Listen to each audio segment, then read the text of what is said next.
Mona is a beautiful girl who has lived her entire life surrounded by compliments and attention from others. However, in high school, she meets a boy who seems immune to her charms, which makes her fall in love with him. Her new goal in life becomes making this boy fall for her. The story begins in a hospital's neonatal ward. Among the many newborn babies, one stands out for her striking beauty. Years later, at an amusement park, we see that the baby has grown up. All her friends are enchanted by how cute and charming Mona is. At school, while playing hide and seek, all the boys eagerly wait for her to finish counting, hoping to be the first ones she catches. Years later, we see her waking up in her bedroom, now a young woman. She rushes to high school, and everyone on the street stops to admire the beautiful girl. At school, everyone greets her warmly, thrilled to talk to her. Everyone except Kuroiwa, who simply responds with a polite greeting. Mona wonders why he's the only one who greets her so coldly every day. She tries to start a conversation, asking how he's adjusting to his new school since he transferred 2 weeks ago. Kuroiwa immediately grows annoyed with her chatter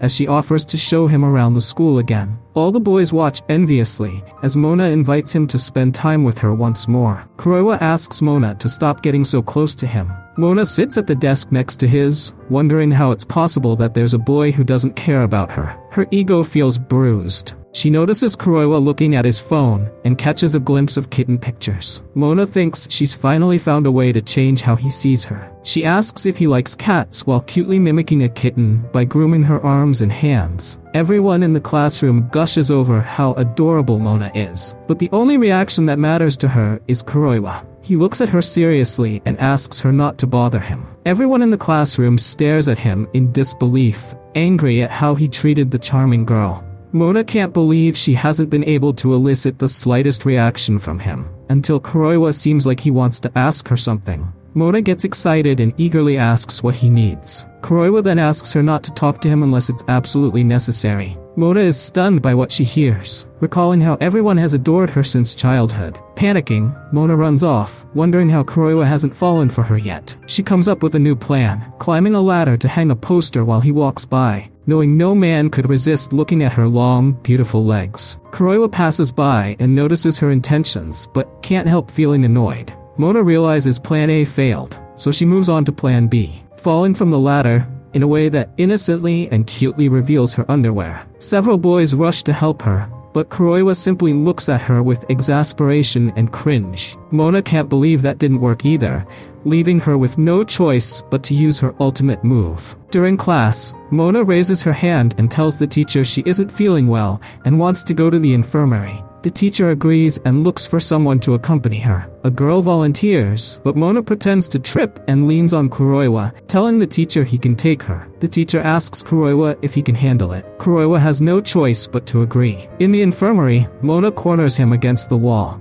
He asks if she's really feeling unwell. Mona replies that the infirmary is usually empty at this time, and since he's the first boy to push her to such extremes, asks if he feels anything for her. She worries that his distant attitude might mean she's done something to upset him. Kuroiwa says that's not the case. Seeing his first hint of empathy, Mona thinks she's finally got him. But Kuroiwa's expression quickly shifts back to the familiar look of annoyance she knows too well. Realizing she has to act quickly, she grabs his arm and leads him to sit down, but they trip on the curtain and fall onto the bed. Mona thinks things have gone too far and apologizes, then notices that even while she's on top of him, he still looks irritated. Mona refuses to believe her charms aren't working, so she unbuttons her blouse, exclaiming that it was an accident. Knowing she's gone too far, she hopes this will finally win him over. Kuroiwa frowns at her and resists giving in. When even that fails, Mona throws a tantrum, causing the mattress to fall to the floor with both of them. Kuroiwa asks if she's hurt.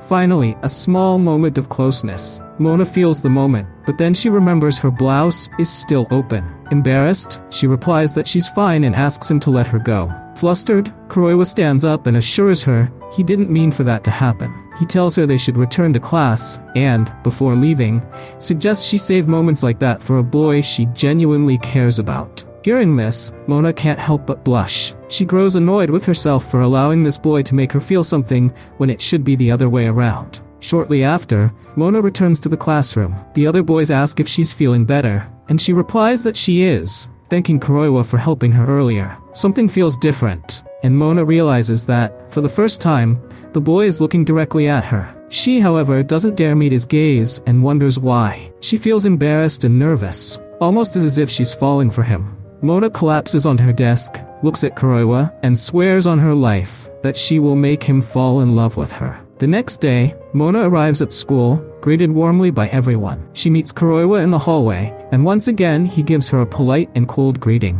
She notices that he's finally wearing the school uniform. Kuroiwa responds with a simple yes, and continues walking.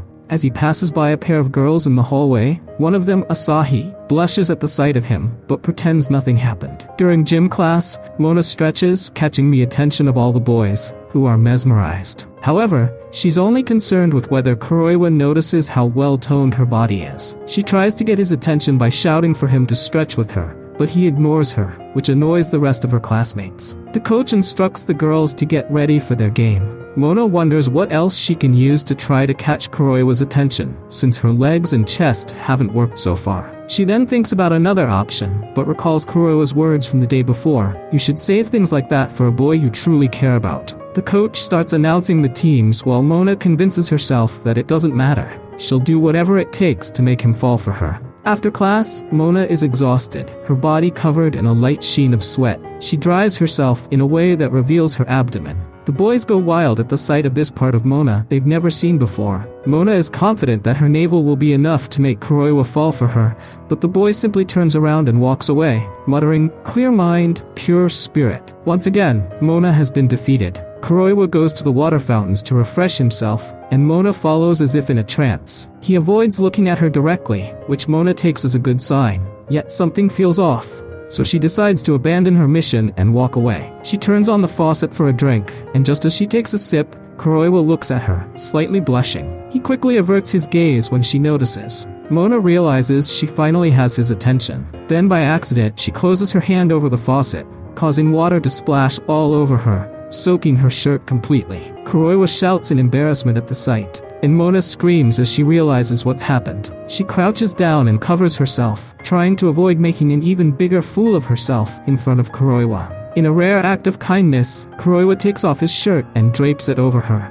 Mona can't help but notice his physique and blushes. Kuroiwa decides to head back to the gym, and Mona thanks him for his gesture. As Kuroiwa walks away, Mona thinks to herself, "Now that's what showing a navel looks like." Meanwhile, a hidden girl watches the entire scene unfold. Leaving the school, Kuroiwa suddenly realizes his shirt must smell of sweat. Two boys greet him and ask if he's being too hard on Mona, pointing out that she's putting in a lot of effort to win him over and suggesting he be more considerate. Kuroiwa ignores them and keeps walking, but they insist on having a civil conversation. He takes them to a park and explains that he's the heir to a feline temple and is forbidden from getting too close to girls. He's never had a girlfriend because his village only had elderly people and goats. He doesn't understand anything about girls as he's never interacted with them.